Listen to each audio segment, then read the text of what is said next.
All right, we'll go ahead and get started. Welcome everyone, and thank you for joining us today. My name is Kyle Barnhart, and I'm with the GVSU Alumni Relations Office. I'm joined today by Melissa Perino from GVSU's Center for Adult and Continuing Studies, our co-host for these webinars, along with today's panelists. This monthly webinar series is a partnership between Alumni Relations and the Center for Adult and Continuing Studies and features a range of topics for your personal and professional life. In today's economy, lifelong learning is more important than ever. With the rapid change and shifting labor market demands, we all need to be constantly advancing our skills. We're joined today by a panel of experienced professionals who will discuss some of these trends, the importance of learning to employers, and some of the things you can do to advance your skills. Just a few housekeeping items today before we get started. We are recording today's session and we'll include a link to the recording in the follow-up email. We will also have lots of opportunity for Q&A. So if you have a question at any point today, feel free to drop those into the Q&A box and we'll get to as many of those as we can. Melissa, I'll turn it over to you to introduce our panelists and get us started. Thank you so much, Kyle. Today we are thrilled to be talking about lifelong learning, and we're going to be looking at it from a broad perspective of what's sort of happening in the field of lifelong learning, continuing education, professional development, and then we'll get really specific into one specific industry's example, and then come back out to another broad perspective of thinking about you as a learner and how that works with other industries as well. And so I will do our introductions in that order as well. Today we have joining us Simone Jonaitis.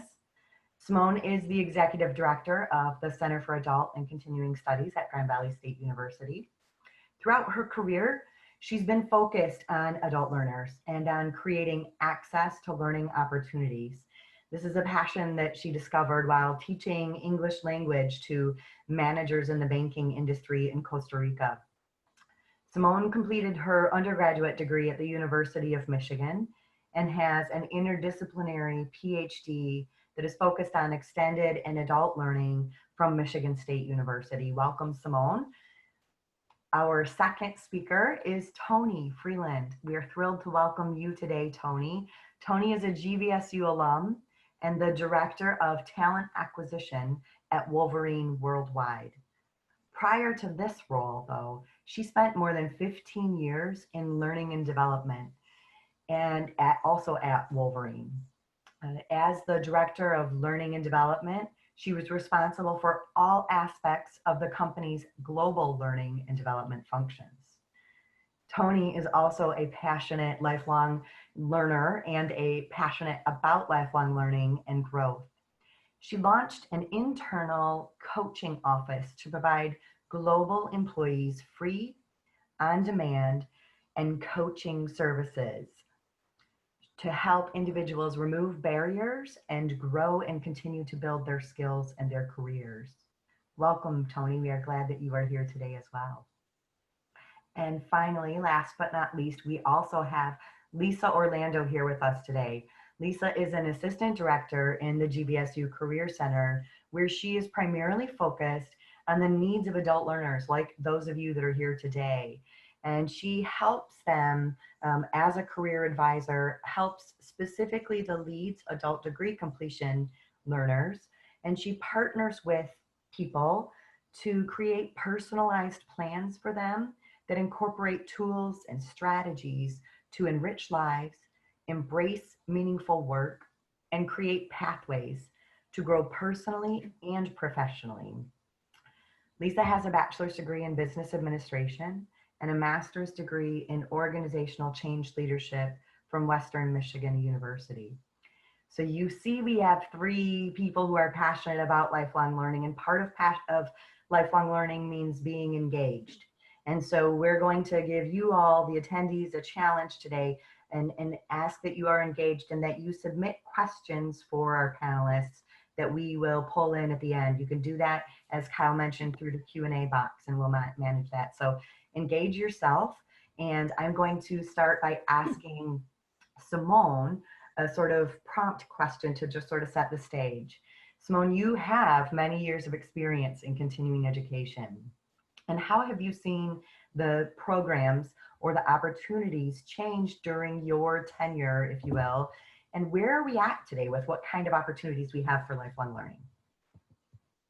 Well, thanks, Melissa, and thanks, Kyle. I really appreciate the opportunity to visit with you all. I know those of you who are listening in are have made the time to stop in and to kind of do some learning.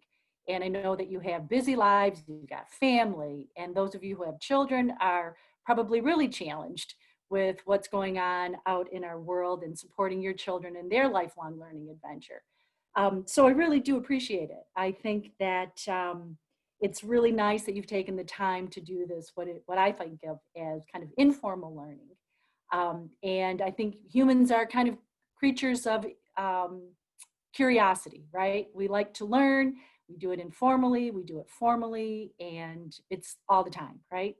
So I'm thinking about how many times have you gone on to YouTube and like, I want to learn how to do this, I want to learn how to do that. And it pops up, the interest, the curiosity pops up, you do your learning, you check in, and you move on.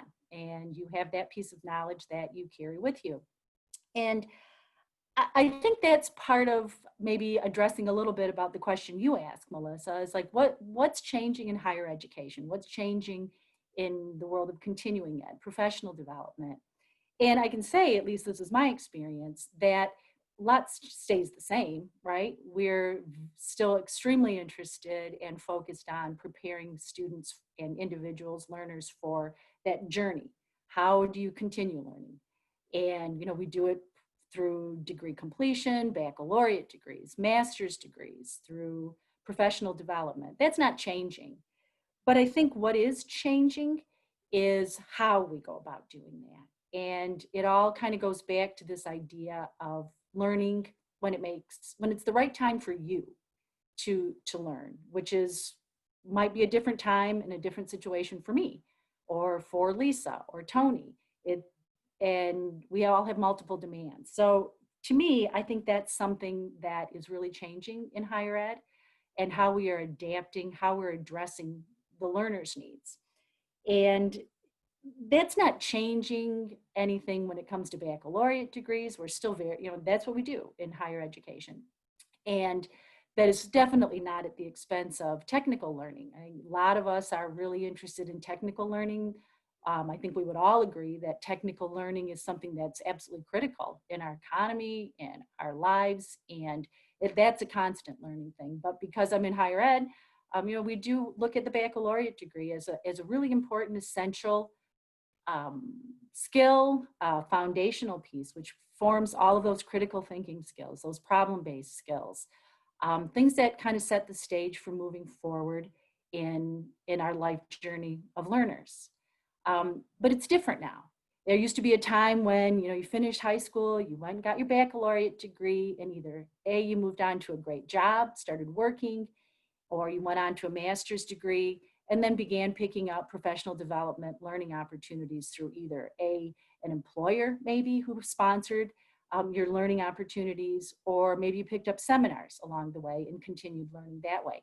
And it was a little bit kind of discrete spaces where you learned. That's changing. It's not quite like that anymore, and I think it's adapting. So I'll give you an example. When it comes to our baccalaureate degrees, and I can speak for Grand Valley, one of the things that we're acutely aware of when we launched a degree completion program for adult learners is people have been around the block, right? We started off in school and maybe something popped up.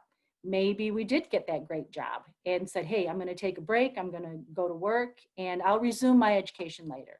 Maybe a personal issue came up where maybe you got married, maybe something else popped up. You had to care for an elder or a child and picked up some credits at such and such institution and just decided this isn't for me right now. And so what we've done at Grand Valley is reached out to accommodate students at that space. But we've done it in a really creative way, in my opinion, is offering courses as a degree completion program for students coming back to school because it's a different environment now. And setting it up in modules of 6 weeks and multiple entry points along the way every 6 weeks. And I really believe that that's addressing how people learn. It's offered through online learning, which I recognize is not for everyone. But that's also changing. You know, I think the university is really getting very good at offering online learning. And, you know, maybe COVID, unfortunately, kind of pushed some of us to be thinking about technology a little differently. I mean, we're meeting Zoom. When did we ever do that? But I also think that the really wonderful opportunity that's emerging there is looking at how do we really engage our learners? How are we really thinking about connecting with one another? You know, not all of us can drive to campus. Not all of us have that luxury of time to be able to do that. So offering through technology, connecting deeply is another change I think is happening in higher education and in learning, period. Let's see, what else would I think of? I'm also thinking a little bit about how fluid things are in higher education now. You know, kind of that revolving space. Maybe today I need to get some skills. I need some competencies to be able to move forward in my job. I already have a degree, or maybe I don't, but I need to develop some competencies in this skill or that skill so that tomorrow I can go back to my job and apply those skills, which some of you may have heard the words, and I think it's mentioned when Kyle did the introduction of micro-credentials. You know, the word micro-credentialing, badges, certificates, those kinds of things that are smaller pieces of something and our competencies, our specific things. So we go out, we learn this, we go back to our employer, we do our job, and we keep building upon those things. That's another thing that the universities are focusing on, in Grand Valley in particular. How do we create a space where learners can learn right now, do what they need to do in terms of application? Either A, use that and be done, or later say, just a minute here, I want to come back. How do I build on that skill? How do I expand out into something more? So the university is also looking at, and some may have heard this word, stackable credentials. How do we use those, I'm going to call them bite size, which is really not the appropriate way to think about this, but smaller pieces of learning of competencies, skills, and putting them together to assemble something that's larger, much more comprehensive in an arena, in an area. So that there's more flexibility in our learning, which I think we would all agree is really much more aligned with the way we live, the way we work with, manage our families, our civic engagement, and so forth. So micro-credentialing is another big piece of things. And then finally, one of the things that I'd like to mention is, I think there have always been relationships with employers, and I think Lisa and Toni will talk more about that. But I think there's a shift in how we are all looking at working with one another to build out things that really address our larger needs for talent development. How do we do this? How do we co-create and build out things that do address the needs of the employer while also accommodating personal and professional needs of the learner? How do we do that? How do we do that together and collaboratively and really build out something that is new to address those kinds of things? And I think what that does is, and again, this is just a little snapshot, and I could talk about this stuff for a long time. I love the way that we're all thinking about learning. It's large, it's very human. I think it speaks to the way we all live and think.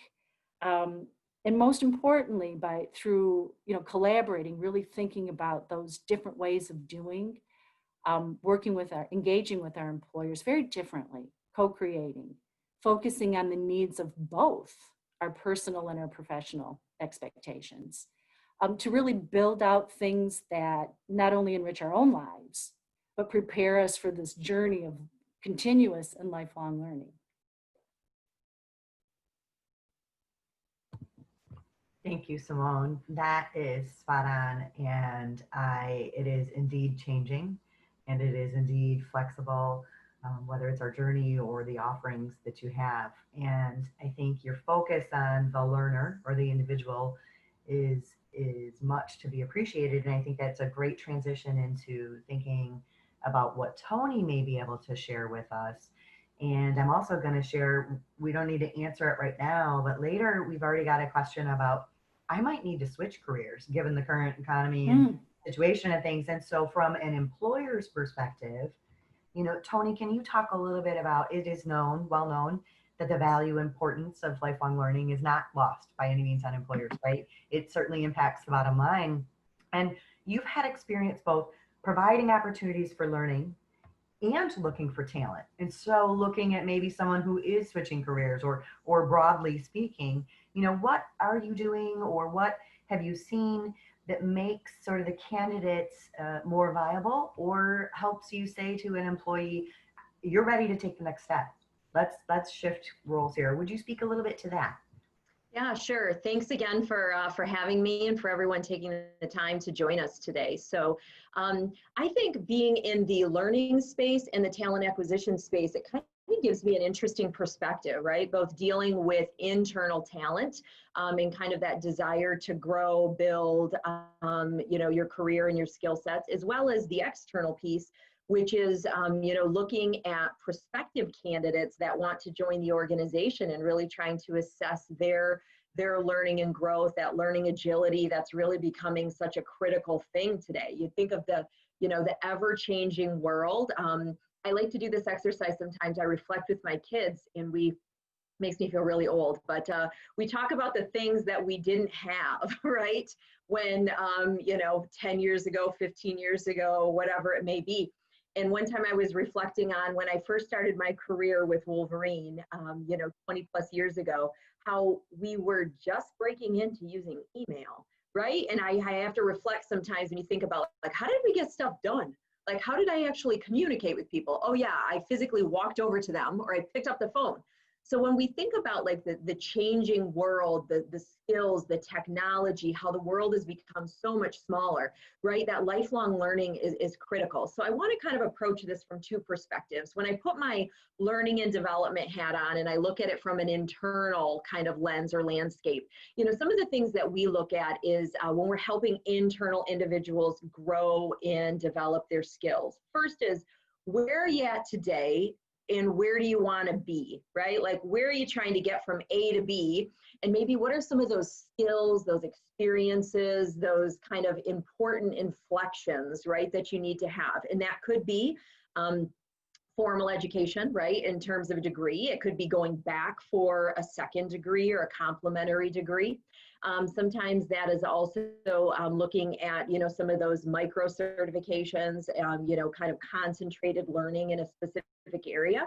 So one of the things we really look at is, are they taking advantage of the opportunities to grow their skills, right? I've been blessed to be, you know, part of Wolverine's learning team and really kind of helping to grow and evolve that over the past 15 years to the point where, you know, we are focused on global learning and we have a plethora and a wide variety of resources open to our employees. So I respect the fact that not all employers put that focus on learning or provide all the resources that maybe a larger company like Wolverine would. But first, are they taking advantage of it? Are they seeking it out? Are they asking, right? I always tell people, like, sometimes you might be surprised. Go make that learning professional your friend and just kind of slide them a little note that says, hey, I know there may not be any money. I know you may not have a program around this, but I'm looking for something around ABC. And you'd be surprised, you know, when they kind of have that in the back of their mind, that they'll send things your way. It may influence kind of the courses or the programs that they bring on site. So first and foremost for internals is just take advantage of those opportunities, right? Whether they be formal or even informal. Find yourself a mentor, find yourself a coach, you know, sign up for projects and tasks that you go, I don't want to work on this project, but this project is really going to help me, you know, get a better view of the organization, or it's going to help grow my project management skills or my influencing skills, whatever it may be. The best way to kind of get some of that stuff, you know, one of the challenges we've had at Wolverine is we haven't always had large budgets.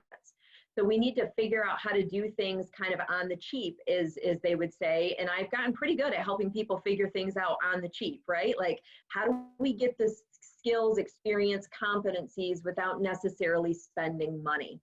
Another thing we look at for internals, what are their hobbies and outside interests? My job may be A, but I might be doing things on the side, right, that would suggest that I have, again, curiosity, interests, passions that are outside of what maybe my job title is.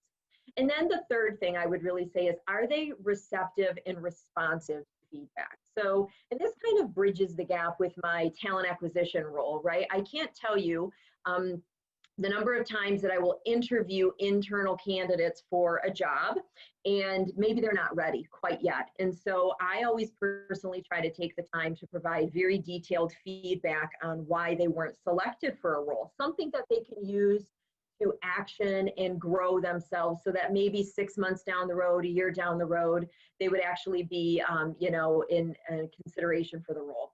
So 6 months later, a year later, when I talked to that same individual, and not only did they hear the feedback that I gave them, but they did something about it, right? They went out and found an avenue to build their skill sets or to get experience, in a certain area. That speaks volumes to me about their passion, that curiosity, that receptivity to feedback. So they need to hear the feedback, but they also need to action the feedback. And then when I look at the external piece, right, when I'm putting on my talent acquisition hat and I'm looking at talent that we're bringing into the organization, a couple things that we look at, that history of upward career trajectory. Now you have to be careful with this one, because not everybody wants to be the CEO, right? And not everybody will be the CEO, and that's great, because organizations need great doers at every level. So, but looking at, is there that curiosity, that growth, that movement? Are they taking on special projects? Do they have outside interests that maybe they're exploring, through social organizations or, hobby organizations, as opposed to everything just kind of, I go in 8 to 5, I do my job, and that's all I do, right? So we're looking for that natural curiosity and that willingness to learn, to dig in, to figure things out. And then one of the best ways that we can do that is by looking at the resume, but really just kind of asking some targeted interview questions that get at that learning agility and that curiosity, and that kind of, how are they overcoming challenges or areas where there may be a skill deficit or a gap, to help inform us that when confronted with a challenge, how's this person going to respond or handle, right? Because I can tell you, I can look at any number of people and they hire into a job 3 months later, 6 months later, that job's different, because the world is constantly changing, evolving, and growing. And if you don't keep up, unfortunately, I know people that have been in that situation too. So we have to be kind of open and learning and kind of picking up things, all the time. So that's kind of my take on kind of that internal, external talent acquisition versus learning and development, role. That is fantastic. I really appreciated at the very beginning when you talked about things that you talk about with your kids. Part of this series is recognizing that our professional roles and our personal roles are much more blended now, right? And that sometimes we need to think about it from both perspectives. And thank you, Toni, for sharing that valuable information, which I think spurred a couple of questions as well, that I will just throw out a little bit, a teaser of those, and then we'll let Lisa speak and we can, I think, answer some of those as well. But the questions that we're seeing are from recent graduates who are talking about exactly what you both have already just said, which is, I either want to switch careers, it's time for me to switch careers, or what can I do to sort of bolster my, current experience, in which, certificate or which path should I really take? And, Toni, a phrase that or a term that I'm stealing from you is that agility piece. And if ever we all have been able to demonstrate agility and adaptability, it has been during this pandemic. And so they are certain, how do we document that we've done those things, but still we are all being incredibly agile right now today, and thank you for that. So I'm going to transition it over to Lisa now. And Lisa, our prompt for you is as our career, those of you who are GVSU alums know that our career services office works with many employers across many different industries. And Lisa's particular role is actually also on working individually with lifelong learners, with people that are like those of you that are here today. And so, Lisa, what kind of trends are you seeing either across industries, or what trends are you hearing from learners themselves as they come back to speak with you? I think we've got a couple of folks that have asked questions that will be making an appointment with you at the end of this. But if you could share a little bit about that, it would be fantastic. Thank you. Yeah, definitely. Thank you so much for inviting me here today. And I feel like I'm the bridge in between Simone and Toni, because they've kind of articulated exactly what I was going to share out in regards to both pieces of the puzzle and how we bridge these together. Because I work directly with the students in regards to building the tools and the strategies that they need to pursue what's next in their life. And we've talked about our journeys look different. So to talk about the trends that I'm hearing across the board through employers is that they're saying employee engagement is going to be a huge factor moving forward. And we're going to see that because employees have had to transition so quickly and adapt to change, and the focus is going to be on technology because they had to do that to keep their businesses running. So because of that, the employers are saying that they're going to be incorporating more into their culture the learning how to manage through transitions for individuals and taking into consideration their mental, physical, and emotional well-being. And those are going to be topics that will start becoming integrated into company cultures moving forward, because we are in these personal and professional spaces now, and this digital and remote workspace and what that looks like. So some industries, I just heard on the news the other day, they are incorporating artificial intelligence. And one of the examples is the nursing industry. They are experimenting now with virtual reality to triage patients. And I saw this just on Channel 3 the other day, and I stopped in my tracks and I said, oh, I want to learn more about this. And I know aviation has used simulation and artificial intelligence for years for their pilots to learn how to control and land planes. So these might not be new concepts, but they're going to be more prevalent as we move forward throughout the various industries. And the world of esports is an industry that is now creating more jobs than we ever knew possible. And somebody had shared with me the statement that the third graders today, their careers have not even been designed or developed yet. That's how fast technology is moving. And esports is a great example, because you could be an esport broadcaster now making 6 figures. And I didn't even know that community existed, except for my son is involved and he has a stream, so he tells me about it. So I learn a lot from my children, which is amazing. And on the student perspective, I have had the honor, really, truly the honor to work with the GVSU students, and they are motivated. They are excited to learn the new tools, to learn the strategies that are going to create pathways and help them pivot through this career change or where they are in their life now. Nobody wants to feel stuck. That's not a place that is desirable. So I meet with these students and we go through a reflection. I go through the career planning process with them. We do a little bit of self-awareness. We talk about where they've been, what they can see themselves. We talk about their skills, their attributes, their transferable skills, the knowledge that they've had, whether they came right out of high school and worked and are now coming back for the first time, or like myself, I took a very untraditional path to higher education. I started in community college. I spent 4 years full time. I have associates in everything, and then finally transferred over to Walsh and completed my bachelor's degree. And then had just a short 19-year gap in between the bachelor's degree and the master's degree, because it's something called parenting, which I now refer to as domestic engineer. So when people ask me, I was a domestic engineer for 19 years and I worked 24 hours a day, 7 days a week, and I had every single title.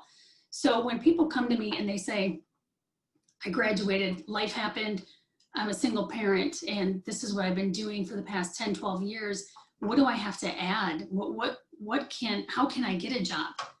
I reframe that and I say, listen, thank you, number one, for being a parent.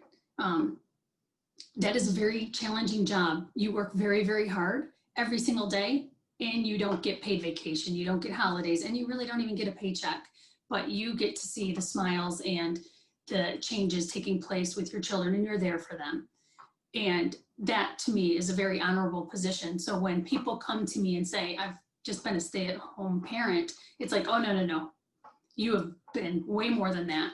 And everything that you have done transfers into what it is you have a desire or passion to do. So we reflect on that, and we have great deep conversation. And I have really appreciated their transparency with all the students that I've spoken with. And we've seen an increase in the Career Center with alumni coming back because of these changes, careers, employment, downsizing, pivoting, whatever you want to call it. And they need some new tools, new strategies, because it's been a while. It's intimidating to go into an interview if you've been at the same job for 10 or 15 years and that became your comfortable space. So I work with these students, and we just create the strategies that they need, and we do some SMART goal setting. That is one of the strategies that I share with the students, and we go through and we make sure that their goals are specific, measurable, attainable, realistic, and timely. And that's kind of the starting process.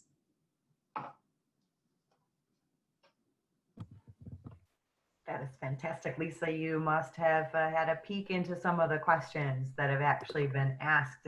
And many folks at GVSU are really humble, and I know that they don't often share this, but Lisa, Simone, I know you have an amazing team of folks who help adult learners as well. What do you all charge for that kind of advice? Do you charge alums to come back and talk about that? It is free for alumni. It is free, and take advantage of that. Kyle, I think you're willing to ask a few questions of our panelists now. Thank you for coming back and joining us. Thank you. Yeah, thanks. We have a few that came in, a few that came in during the registration process. So I want to kind of start building off a little bit of what all of you said, and then I want to add a statistic here. 80% of the workforce does not have the skills needed for the jobs that there will be in 5 or 10 years. And that whole concept of change and of lifelong learning can feel really daunting and challenging to figure out, where do we start, and how do we know what the right pieces are. And so Simone, I'm going to ask you to start a little bit with, so we so often think of education as K-12, undergrad, grad, but that's not true. And you mentioned some of those. Can you talk a little bit about some of the different things available now, a micro-credential, a badge, non-credit versus credit, kind of what some of those options are? And then Toni and Lisa, I want to come back to you and talk about how we might be able to apply some of these different options. But Simone, could you start with that? I can, but I first have to let you know that I had a little glitch in my technology. So if I fade out, I apologize to everybody. What are some of the things that are happening?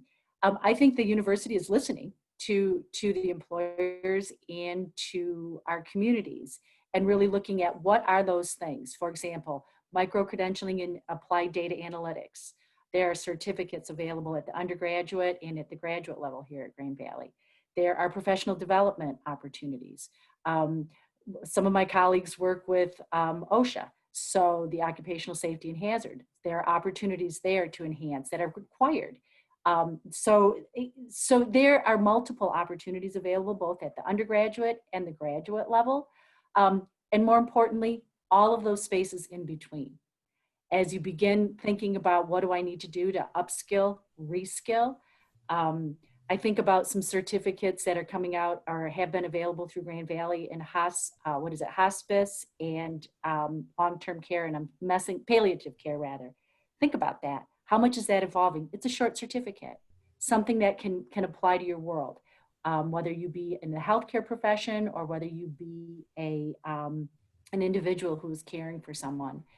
Kyle, I know you're looking for a list of things perhaps, so I'm going to encourage everyone to go to Grand Valley's website. There is a list of opportunities that are listed there that are short, kind of professional development, micro-credentialing, certificates, those kinds of things that are available. Thanks. Toni, can you talk a little bit about, from your perspective, maybe a little bit more on the talent acquisition side here, how do any of us one, identify, kind of what pieces we might need to be advancing our career. And then once we have that, how do we convey that to our current employers or prospective employers, whether that's through an interview or through the resume? I know sometimes it can be hard to put a micro-credential on your degree, on your resume, or talk about it. So can you talk a little bit about kind of some tips maybe for identifying what you need, and then how you demonstrate that you've learned something? Yeah, for sure.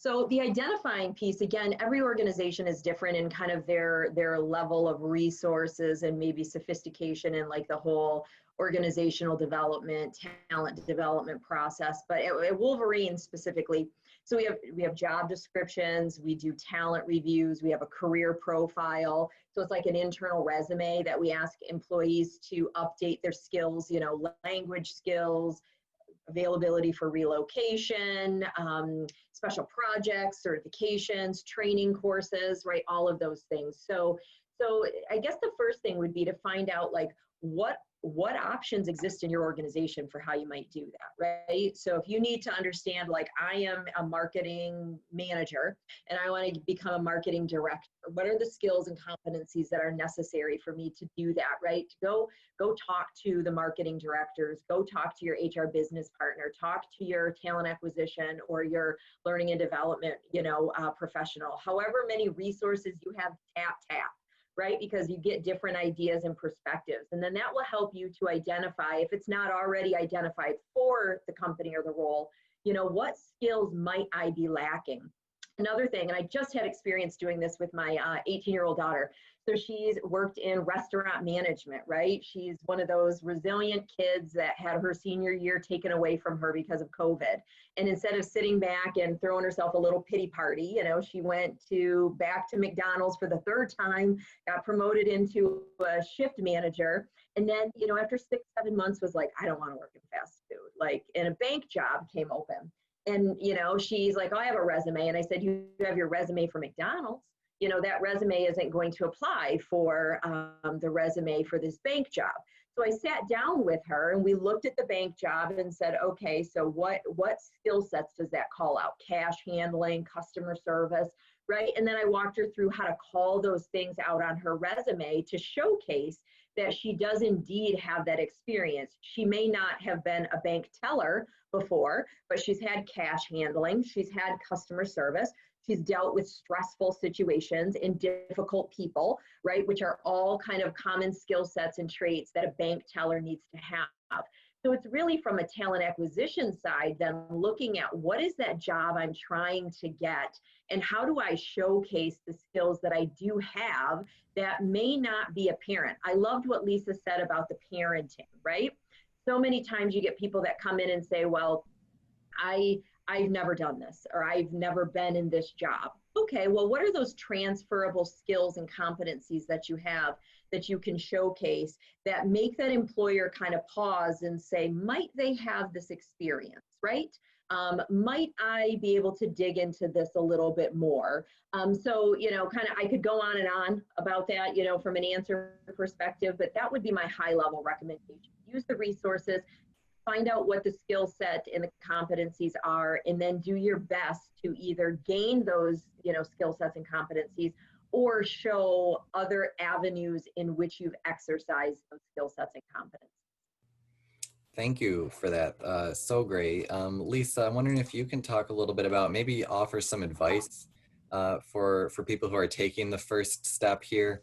And then also, because a lot of the questions we have are, what steps do I take to identify what's available to me or what the resources are, and they're coming from alums, and so certainly they have access to the Career Center and your expertise. So can you talk a little bit about any advice that you have for people, and then kind of your process or your approach and why you would encourage them to come back and talk with you or another career advisor? Yeah, definitely. Thank you. That's a great question. And one thing I want to let everybody out there listening know is the resume is a living document. It will constantly need to be reworked, updated. And sometimes there are things we forget that we've done. For example, volunteering. That is a key piece to a resume. You learn a lot through a volunteer experience. So even if it was something as simple as you read to a class full of students for March, Read Across America Month, or you helped at the kids' food basket for a few hours, whatever that experience is, how important it is to include that community outreach and those volunteer opportunities within the resume. And I would say that we at GVSU have a great platform called Handshake. So if we're looking for resources, all the alumni listening, get a Handshake account. You could get a username and a password, upload your profile. It's very similar to LinkedIn, except for this is our university platform that really connects the students and alumni with the employers. It also shares out upcoming events, and we do have a virtual career fair that will be taking place in the month of October. So it'd be a great idea to get a Handshake profile now so you could start getting those email communications. And we are going through Career Fair Plus, which is an app you could get on your phone. That's how we'll be hosting this virtual career fair. And we have over 100 plus, closer to 200 employers right now that are taking appointments for one-on-one interviews via the Career Fair Plus platform on that day. So it gives everybody an opportunity to upload their resume, to check out the employers, to check their favorite employers and schedule interviews one-on-one with them for that. So that's a great resource. I also would like to touch on LinkedIn, only because LinkedIn is a common language, and that's where recruiters and talent acquisition HR representatives are going to find information about potential candidates. So with LinkedIn, you want to make sure that your profile is up to date. Your resume, any links that you have to your Instagram accounts or any professional organizations that you might be part of, all those are really key into building that network and building those connections, because we all know the best way to get a job is through the people we know. Yes, our skills are extremely, incredibly important, but it is through the networking, through that piece, how we really expand our circles, and we can really expand personally and professionally in that environment. So those are kind of the resources that I would share. And how to schedule an appointment with me, very easy. You go to the Career Center or through Handshake. If you're an alum, you go through Handshake. If you're a prospective student, you just reach out via email and we will make that connection and have the conversations. And I'd say the hardest thing to do is to take that initial step and send the email or make the phone call. That's the hardest thing to do. But once you've reached that platform in your life and you are ready for that next step, we are all here to help and support you, whatever that looks like. Everybody's journey is different, and we want to make sure that you get your ultimate return on your investment. And that's why we don't charge for these services. So utilize these services. They're here for all of you. Thanks, Lisa. Toni, I want to circle back to you. So we have a couple of questions here about people who are changing careers entirely. I know from my perspective, and I'm sure from Lisa's, we hear that a lot with alums, right? They're ready to do something different, or you know, for whatever reason, you know, I've taken the steps to gain some new skills. How do I convince a potential employer that I'm better than someone who's been working in this field for a lot of years? And I think that that resume review piece can kind of be a mystery for a lot of job applicants. So can you talk a little bit about that and how I can stand out if I've never worked in this field before? Yeah, it's a great question, and it's one that I get a lot, right? Like people will say, I think I was kind of looking through some of the other questions and I saw one around like, I'm just getting into it, I don't have the experience, so how do I give somebody to kind of give me that shot, right? Whether I'm new or I'm kind of transitioning. And I'm going to be honest, it is hard, right? So from a talent acquisition perspective, I wish I could say all managers hired competency versus experience. But the reality is they don't, right? I'll use Wolverine as a classic example. So we are in the footwear and apparel business, and we have struggled for years to get our leaders to say, you know, like, do they really need to have footwear experience? Like, do they really need to know shoes?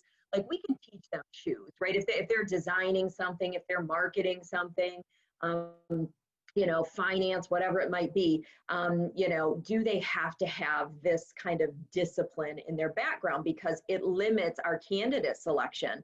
And we know that there are great candidates out there that probably we could benefit from because they bring new ideas, new perspectives, you know, and new approaches, right? Which is so important from a diversity perspective.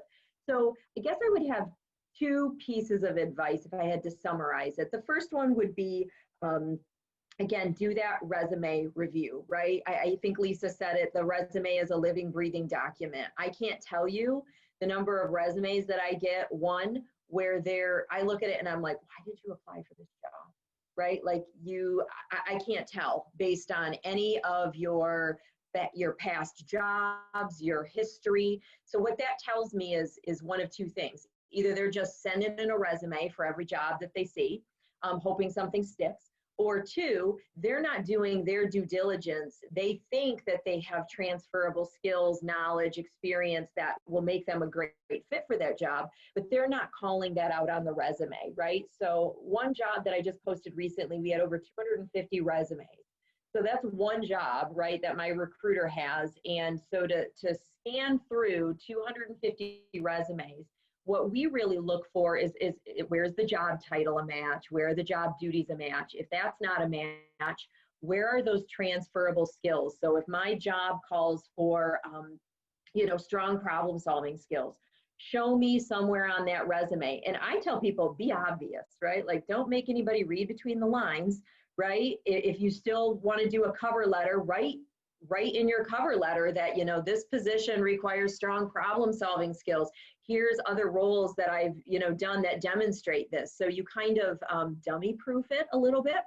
If you don't do a cover letter, then on the resume, I would recommend like a skills and competency section, right? And I would list out problem solving. And then I would give a little blurb about what it is that you do. So the biggest thing is just reviewing that job and understanding what are the skill sets that I'm going to need to be successful. Where do I possess those skill sets and how do I call that out on the resume?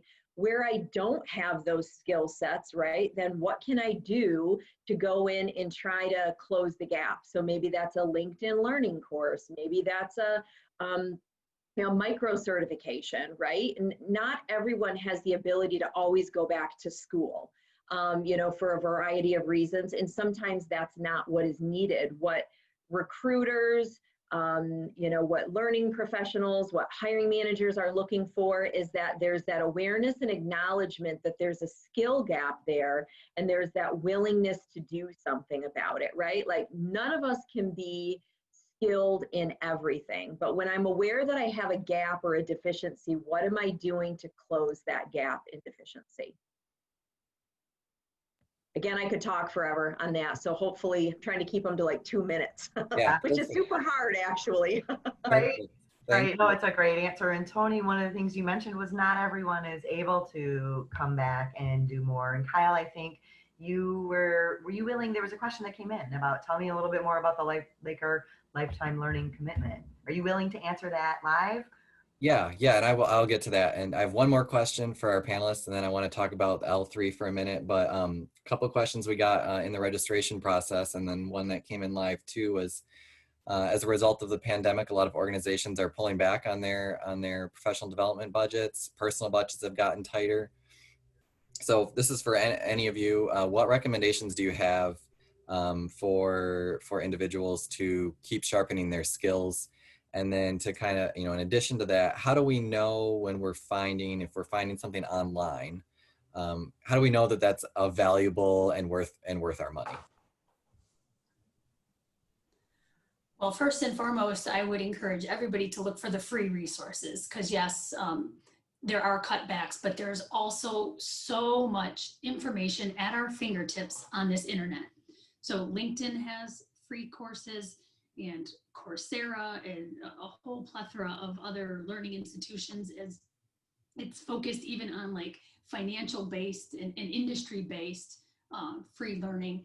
I would highly recommend connecting with professional organizations, especially if you're going to do a career change and you're going, say, from education into healthcare, which is what my brother did. And he was the first person in healthcare that they ever hired. But the reason he was hired is because he knew how to lead a class, and he knew how to train, and he knew how to use the online learning platform, which right now is a key for him. It's a win-win for everybody. But making that major shift, he had to retweak his resume, and he did have to take some new courses like Toyota Kata and different things that are being used in the healthcare industry.